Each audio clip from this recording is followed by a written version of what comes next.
Oke, assalamualaikum warahmatullahi wabarakatuh. Salam hormat, salam sejahtera, salam seniman Aceh, salam seluruh bangsa Aceh. Kami membalaskan pantun terutama kepada Adinda yang sangat kami banggakan, sangat kami kagumi, yaitu Adinda Maria, dan kepada aki-aki seluruh Aceh para balasan pantun. Kalau kurang dalam balasan ini, kalau mungkin ada kesalahan, kami juga maaf, kami juga manusia. Mohon kita menikmati semua, khusus buat Dek Maria. Oke, ready.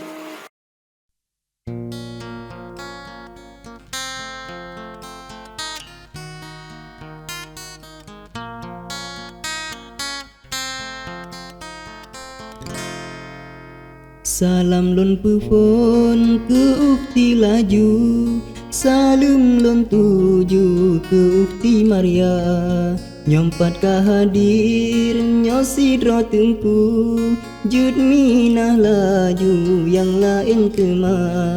Lon dengar haba cukup tak karu, roba bang lahu ge ikut gata. Tiban ke cara tapi le laju, bek le nakaru urungnya dumna.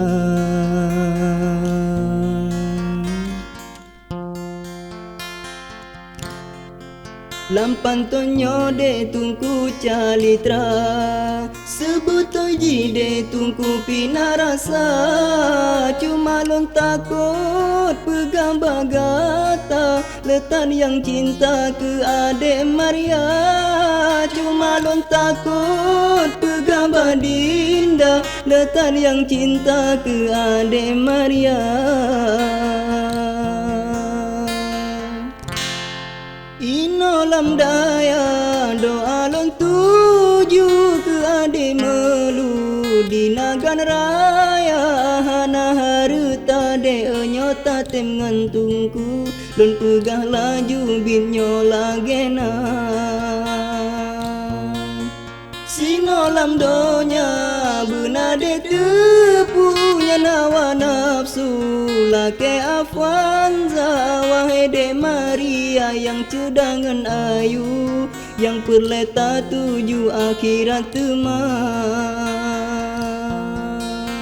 Jinolong tanyang bagata melu, puta dengan tengku yang kan sarjana.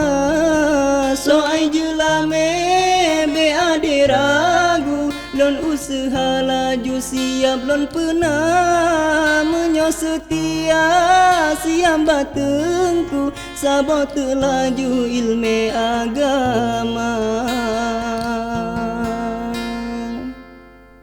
Cuma bacu haba ke kaum, betar raya embong inan ba media.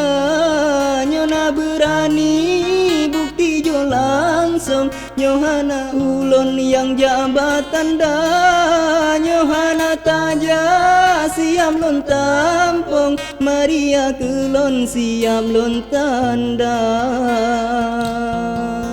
Lon lake bagata Maria, nyona salah kata lon pih manusia. Ulon mendoa ba Allah Ta'ala, begebi jodoh tanyo bandua.